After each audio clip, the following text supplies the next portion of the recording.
Je lève mes yeux vers les montagnes, d'où me viendra le secours. Ma forteresse, c'est toi, Jésus.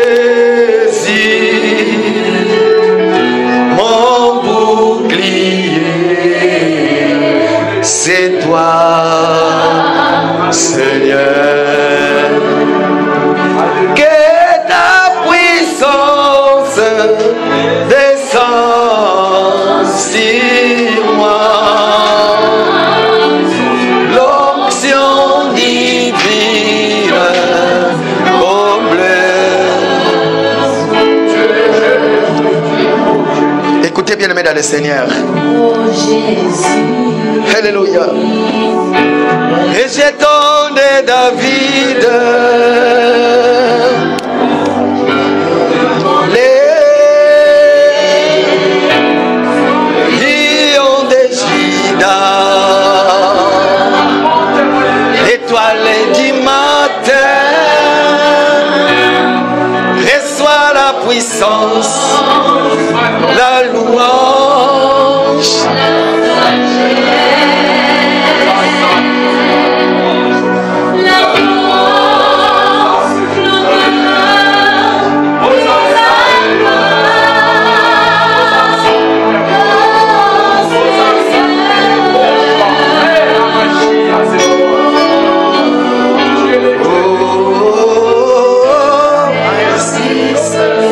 Élève ta voix là où tu es, dis Seigneur, parle-moi.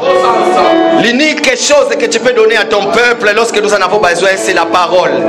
Dis Seigneur, édifie mon cœur, parle-moi afin que je puisse hériter le royaume des cieux. Élève ta voix maintenant, parle au Seigneur. Alléluia. Oh Jésus.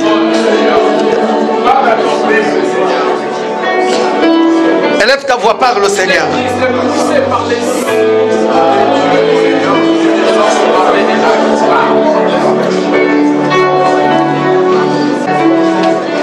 Oh Jésus. Que le Seigneur accompagne ces moments. Que le Seigneur parle à son peuple. Que le Seigneur édifie son peuple dans les noms puissants de Jésus. Amen. Amen. Voilà, prenez place s'il vous plaît. Alors, bien aimé dans le Seigneur, je ne serai pas long aujourd'hui parce qu'à la fin nous aurons une réunion. Et par après, avant la réunion, nous allons vraiment nous mettre dans la prière. Vous savez, comme nous le disons chaque fois que la prière, comprenons bien que la prière marche de pair avec la parole. Hein? Lorsqu'on prêche la parole, il faut que ça soit accompagné dans la prière. Mais dorénavant, avant de commencer mon intervention, vous savez, dans le livre de Joël, la Bible dit que je répandrai de mon esprit sur toutes tes chairs, vos fils et vos filles prophétiseront. Et la Bible dit aussi que nous aurons quoi? Des songes, n'est-ce pas? Dieu parle tantôt d'une manière ou d'une autre. Tout peuple qui est conduit par Dieu, Dieu parle. Le Dieu que nous prions, il est celui qui parle. Merci Seigneur. Il est celui, lorsqu'on respecte le principe de Dieu, le Seigneur parle, bien-aimé. Ne soyez pas distraits. Écoutez-moi très bien parce que ça nous concerne. Toute personne qui est membre de cette assemblée, sache-le que le Seigneur te connaît. Si seulement tu te dis que moi le Seigneur ne me connaît pas, ça veut tout simplement dire que tu es perdu. Alors, hier avec l'assemblée nous étions quelque part. Écoutez-moi attentif. Nous avons fini ce que nous avons fait. Nous sommes rentrés chez nous à la maison. Nous avons dormi. Arrivé vers 3h du matin, le Seigneur a commencé à me parler. J'étais en train de parler tout à l'heure avec le frère Paty, le frère Valéro dehors. Le Seigneur est en train de me parler. Dans mon rêve, je voyais l'assemblée. Nous étions nombreux, je voyais l'assemblée. À côté de moi, il y avait 2 personnes. Mais je ne les ai pas vues de face. 2 personnes. Notre mission était pour aller délivrer un peuple qui était en captif. Ils étaient fermés quelque part. Il y avait une petite maison. Dans cette maison-là, était construite en béton. Et la porte d'entrée était vraiment une porte de fer. Mais les 2 personnes qui étaient à côté de moi, je ne les voyais pas. Nous sommes arrivés, on a commencé à parler aux gens qui étaient là, qui les retenaient ces gens-là en otage. Chose étonnante, j'ai vu ces gens-là, les militaires qui retenaient ces peuples-là, ils étaient habillés en tenue de FARDC, Forces Armées Congolaises. Mais ils étaient vraiment sales. Lorsque nous sommes arrivés, nous avons commencé à parler que nous sommes venus délivrer ces gens qui étaient là. Dans ma poche, j'avais un billet de $50. J'ai pris les $50, je l'ai plié. Je l'ai plié comme ça. Je l'ai plié encore, je l'ai plié encore, je l'ai plié encore, je l'ai mis dans ma poche. La personne qui était à côté de moi, il avait aussi un billet de $50. Il me dit, frère Gauthier, prends ça parce que de peur qu'on me le prend. J'ai pris son billet de $50 et j'ai commencé à les plier, le même main que j'ai plié, le $50 que j'avais dans la poche. J'ai commencé à les plier, mais tout en les mettant dans ma poche parce que quand il m'a donné, il n'a pas voulu que les policiers voient et les policiers n'ont pas vu. J'ai commencé à les plier dans ma poche. Nous sommes allés parler aux policiers, aux soldats, c'était des militaires. Nous avons commencé à leur parler. Du coup, ils ont commencé à contester. Vraiment, c'était un débat. Alors nous, on voulait tout prix ouvrir la porte pour que les gens qui étaient dedans qu'ils puissent sortir. Qu'est-ce qui se passe? Tellement la personne qui était à côté de moi, il est vraiment quelqu'un qui était vraiment... Il parlait vraiment... Lui, il conteste. Mais je ne le voyais pas, mais on était ensemble. Il était en train de contester des policiers. Du coup, on nous a dit, tournez derrière. Avant de tourner derrière, la personne qui était de côté de moi, il a commencé à voir, il voyait les gens qui étaient en prison. Lui, par contre, il reconnaissait les visages des gens qui étaient en prison. Mais par contre, moi, je ne voyais pas. Je parlais qu'aux policiers. Et j'ai protégé l'argent que j'avais. Surtout beaucoup plus, j'ai protégé l'argent que j'avais dans la poche. Pourquoi? Parce que je n'ai pas voulu qu'on puisse nous prendre cet argent-là. Comprenez que l'argent représente beaucoup de choses. Hein? Le pouvoir, beaucoup de choses. Mais la personne qui était à côté de moi, vraiment, c'est lui qui discutait vraiment. Mais moi, j'avais toujours la main dans la poche, j'ai protégé. Du coup, les policiers là, les militaires nous ont dit, allez-y derrière à parler à notre chef. Lorsque nous sommes allés parler à leur chef, on est arrivé, le chef a fui. Nous sommes retournés tous les 3 et nous avons vu la porte était ouverte. Tous les prisonniers étaient dedans, se sont sortis. Je me suis réveillé. C'était 3h du matin, je me suis dit, tiens. Alors lorsqu'on prie, je suis dans le livre d'Ésaïe chapitre 58. Frère Papi, nous livre Ésaïe 58, s'il vous plaît. C'est là où on nous dit, voici le jeune. Allez-y.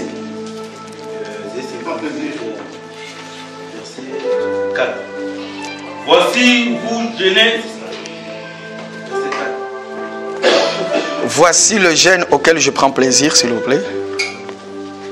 Voici les jeûnes auxquels je prends plaisir.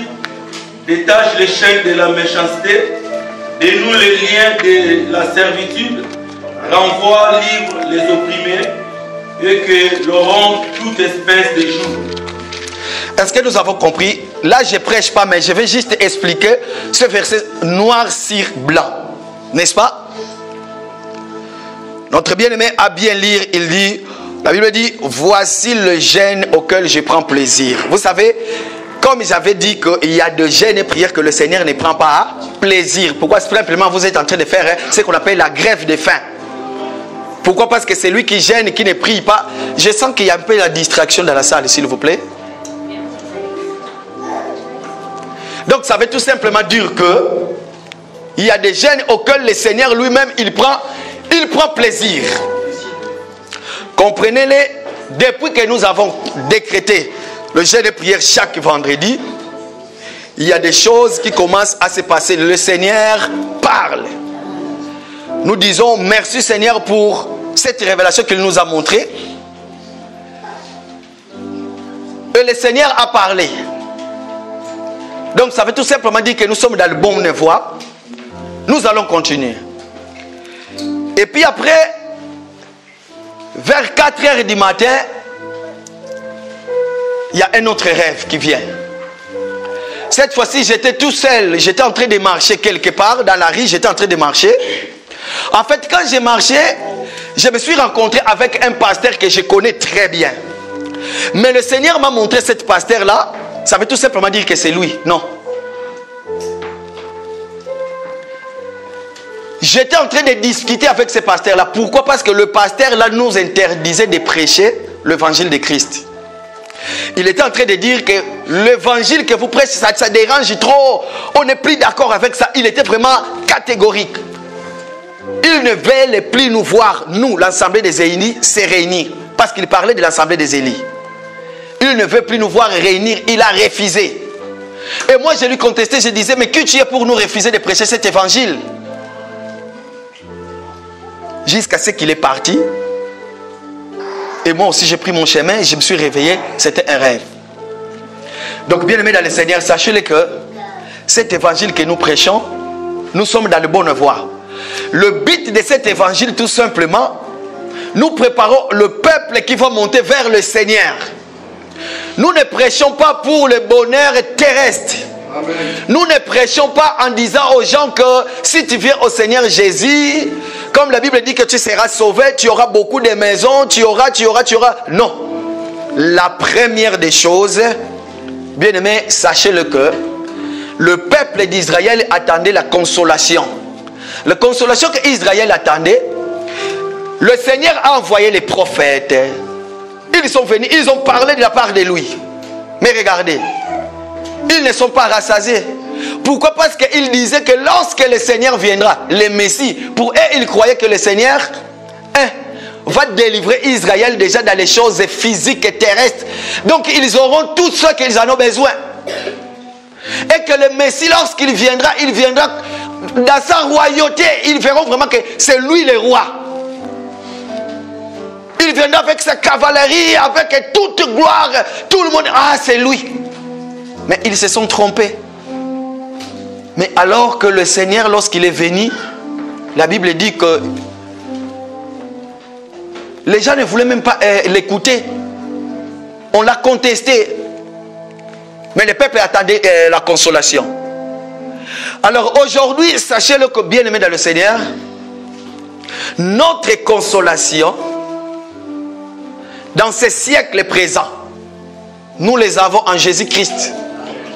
Il n'y a personne qui peut nous dire aujourd'hui que moi tel que je suis là, j'ai fait mon alliance avec Dieu, donc je parle de lui avec Dieu, et que son alliance à lui, c'est ça qui va délivrer un peuple. Mensonge. Personne aujourd'hui nous pouvons prier le Dieu d'un tel. Non. Tous nous prions Dieu au nom de Jésus. Parce que Jésus a été trouvé digne par son sang. Il a inauguré l'alliance que nous tous, nous sommes greffiers. Donc si vous entendez, ou bien vous allez quelque part, et que vous entendez un prédicateur qui dit que moi j'ai fait mon alliance. Écoutez, j'étais en train d'écouter une chanson un jour. Il y a un frère qui est en train de chanter en lingala. Il dit que Seigneur, souviens-toi de mon alliance que j'ai fait avec toi. Qui tu es toi pour faire l'alliance avec Dieu? Par contre, ton sang n'est pas digne. Il n'y a que le Seigneur Jésus, son sang qui a été agréé pour tout le monde. Mais par contre, cela ne nous empêche pas d'avoir nos disciplines dans le Seigneur. Moi, je me suis dit, avec le Seigneur, je prierai chaque jour à midi. Ça, ce n'est pas alliance, mais c'est une discipline que tu t'es fait. Mais par contre, chaque alliance a une représentation. Il y a ce qu'on appelle le sang. Il faut que ton sang puisse se trouver digne. Voilà pourquoi Moïse avait fait l'alliance. Moïse a fait l'alliance du matin et l'alliance du soir. Le Seigneur est venu inaugurer cette alliance-là. Voilà pourquoi nous disons que l'église, nous sommes au temps du soir. Et dans peu de temps, nous allons partir. Donc, enlevez cet équivoque-là dans votre tête lorsque nous venons auprès du Seigneur. Tout sera facile. J'aurai des maisons, j'aurai des voitures. Tout ça, ces choses-là, si tu en as besoin, va travailler. Tu l'auras. Mais la vie du Seigneur, un enfant de Dieu, c'est une vie de combat. Et chose qui est étonnante, les combats dont nous ne combattons pas dans la chair. Hein? Pourquoi? Parce que dans la vie d'aujourd'hui, regarde, les combats que nous menons, il y a déjà un qui a gagné ces combats-là.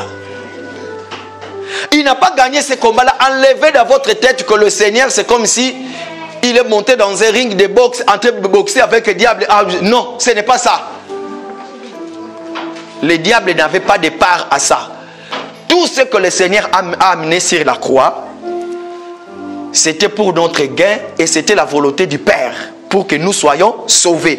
Donc le diable n'avait rien dans tout ça. Alors voilà pourquoi je voulais nous juste et tout simplement nous exhorter, Église du Seigneur. Sachez-le que si tu viens dans le Seigneur, prépare-toi, il y aura des combats, il y aura des tribulations. Mais dans toutes choses, le Seigneur a vaincu le monde et nous sommes les gagnants. Est-ce qu'on peut acclamer pour la gloire de Dieu?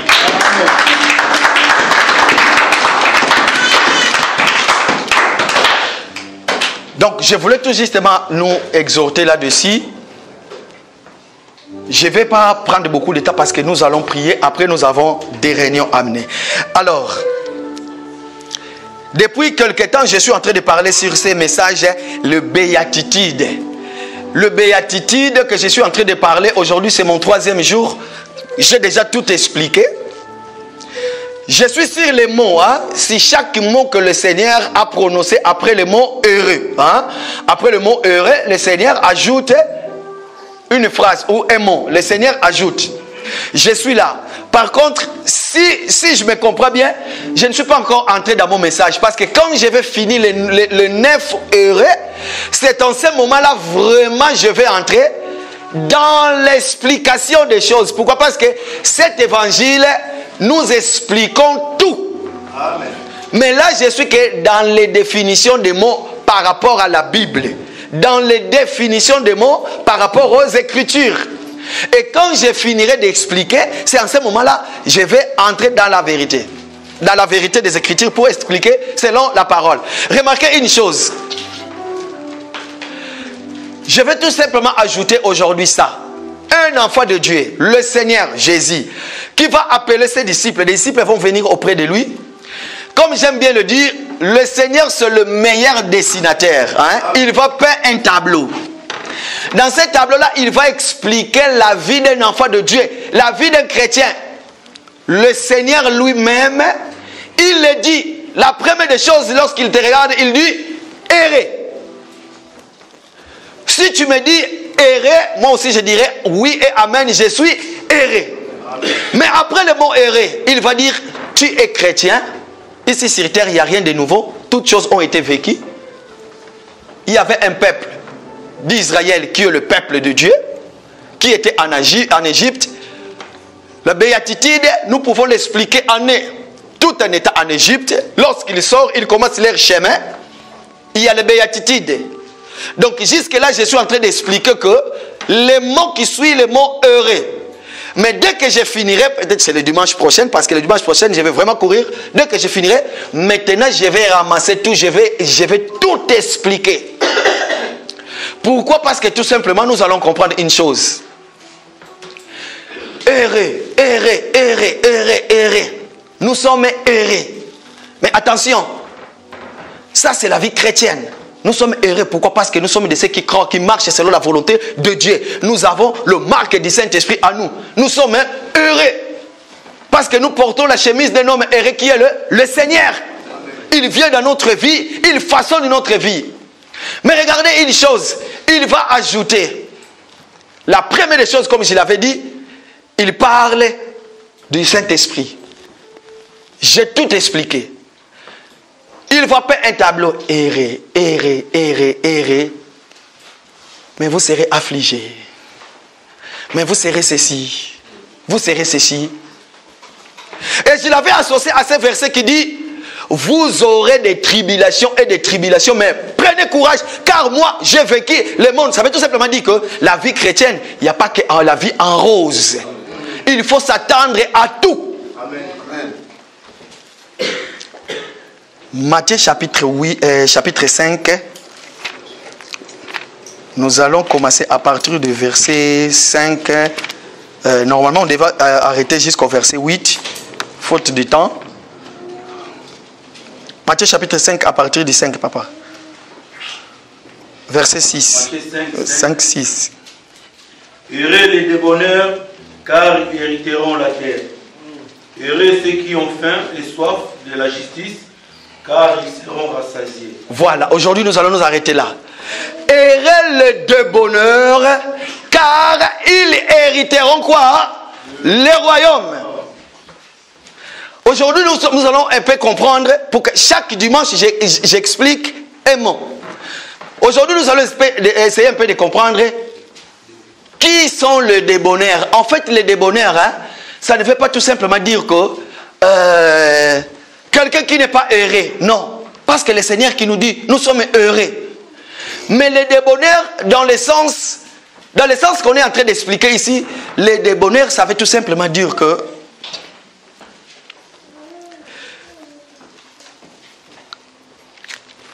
lisons un verset dans la Bible. Nous sommes Psaume chapitre 37, verset 11 à 12, s'il vous plaît. Psaume chapitre 37, verset 11 à 12. C'est là où le Seigneur nous parle. Nous allons comprendre un débonneur. C'est quelqu'un alors, tout simplement. Psaume 37, 11 à 12. Merci. Les misérables possèdent le pays et ils jouissent abondamment de la paix. Les méchants forment des projets contre les justes et ils grincent des dents contre lui. Écoutez, merci papa. Les débonneurs dont on parle ici, nous allons comprendre une chose. Parce que tellement le Seigneur explique les débonneurs, ça veut tout simplement dire que il y a des gens aujourd'hui, tellement que tu es dans le Seigneur, tu marches selon la volonté de Dieu, qu'est-ce qui va arriver? Le Seigneur te dit que tu es erré. Mais pendant que tu es erré, tu as le marque du Saint-Esprit, tu es celui qui marche selon la volonté de Dieu. Mais il arrivera le moment où, tout simplement, il y aura des choses qui vont se passer dans ta vie telles que quelqu'un peut venir t'injurier, quelqu'un peut venir te chercher des problèmes, mais en ce moment-là, ta façon de répondre, ta façon de voir les choses, ta façon de réagir auprès de ces problèmes-là, est-ce que vous avez déjà remarqué une fois que tu es dans le Seigneur, mais regarde ce qui t'arrive dans la vie, les gens te voient comme si tu es tout le temps triste.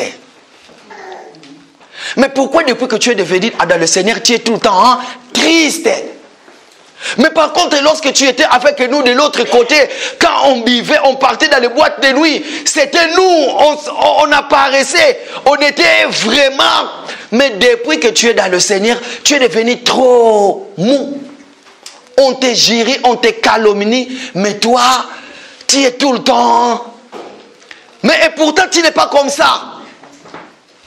Tu n'es pas comme ça, tu es quelqu'un qui marche selon la volonté de Dieu. Tu as l'Esprit de Dieu en toi. Mais quand les gens te voient, pourquoi? Parce que ça, ce n'est que l'apparence humaine. Ce sont les gens qui te fixent, ce sont les gens qui te voient. Ce sont eux qui disent qu'il est devenu débonneur. Mais le Seigneur, lui, dans le sens du mot, voilà pourquoi nous disons que nous ne pouvons pas suivre la définition selon le dictionnaire. Le débonneur ne veut tout simplement dire que quelqu'un qui vit dans la souffrance, qui vit de je ne sais pas comment, mais ta façon de faire les choses, comme notre bien-aimé le frère vient de le lire. La Bible dit, errez les débonneurs parce qu'ils posséderont la terre. Mais quelqu'un qui va posséder la terre, est-ce que ça veut tout simplement dire que cette personne-là, de la manière dont vous le voyez, de la manière dont le visage, les yeux physiques nous qualifient la personne, est-ce qu'il est comme ça?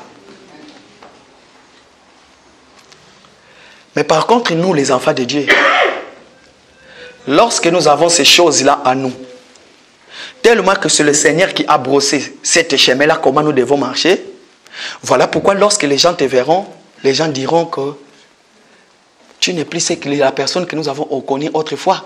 Parce que maintenant tu agis autrement. Regarde, l'Éternel va parler à son peuple. Ce peuple était dans la tristesse en Égypte. Lorsqu'ils vont sortir de l'Égypte, ils vont entrer dans le désert. Il y aura des problèmes. Écoutez ce que l'Éternel va dire. Lévitique chapitre 18, verset 1er. Nous pouvons nous arrêter jusqu'à verset 3. Écoutez ce que l'Éternel va dire. Il va dire le même béatitude qu'on a cité de l'autre côté, mais le Seigneur aussi va le citer dans le livre de Lévitique chapitre 18, à partir du verset 1er.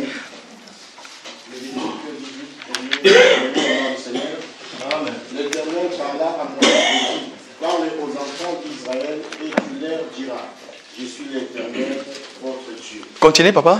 Vous ne ferez point ce qui s'est fait dans le pays d'Égypte où vous avez habité, et vous ne ferez point ce qui s'est fait dans le pays de Canaan où je vous mène. Vous ne suivrez point leur visage. Merci, papa. Les interdits. Le Seigneur va interdire à son peuple de ne pas faire ce que se faisait autrefois de l'autre côté.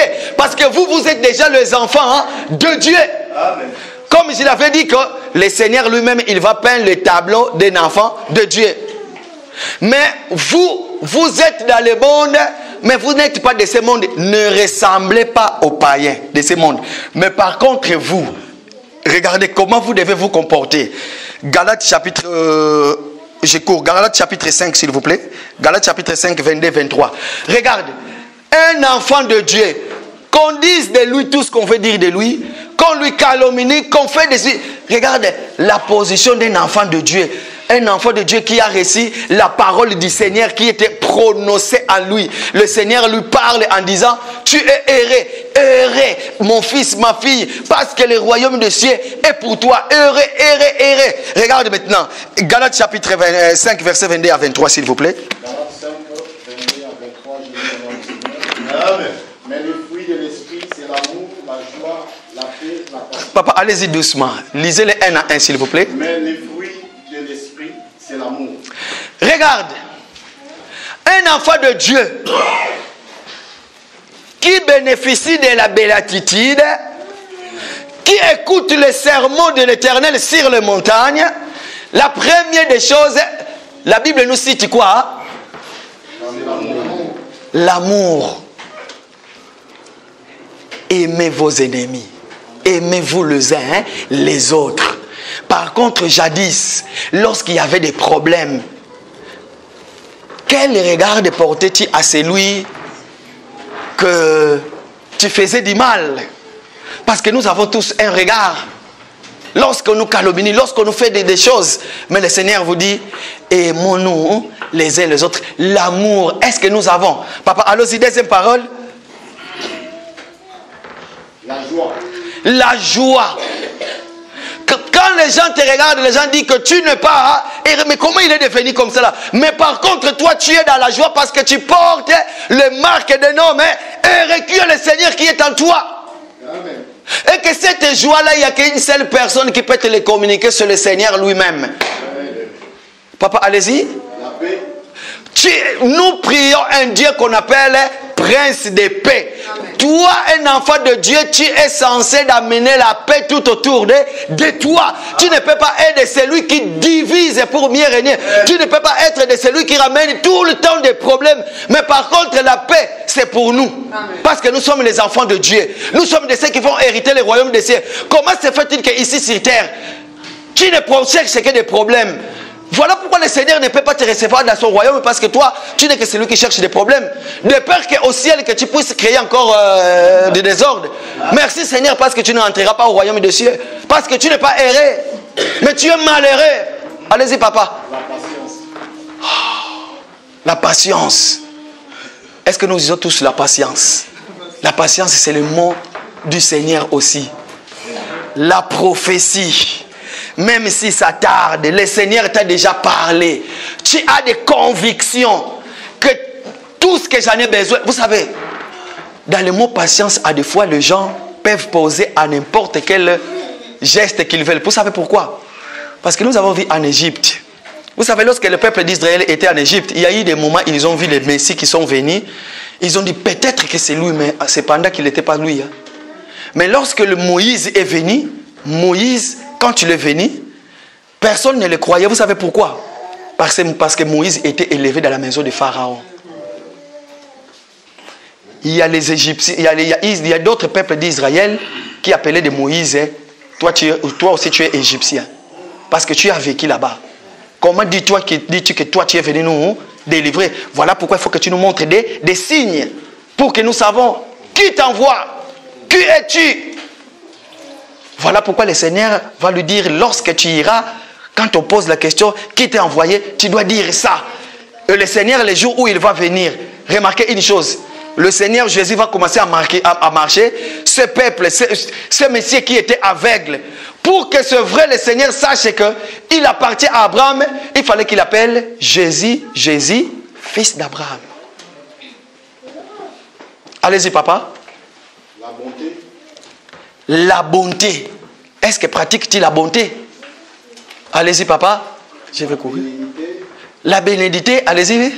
La fidélité. La fidélité, nous connaissons très bien. La douceur. La douceur d'un enfant de Dieu. La douceur. Est-ce que as-tu la douceur papa? La tempérance. La tempérance, waouh.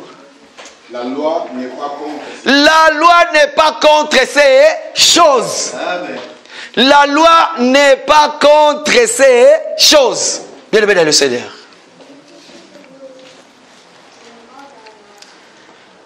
Sachez-le que aujourd'hui, si je suis venu parler à l'Assemblée, parce que nous allons entrer dans la prière, j'avais dit que je ne prendrai pas beaucoup de temps. Mais permettez-moi, le vendredi, je vais continuer mon message, parce que j'ai couru, j'ai sauté beaucoup de choses. Le vendredi, je vais commencer un peu plus tôt la prière, je vais en parler encore. Ça va nous aider à entrer dans la prière. Regardez bien. Si nous sommes là, Matthieu chapitre 5, le Seigneur parle à tous ceux qui vont hériter le royaume des cieux.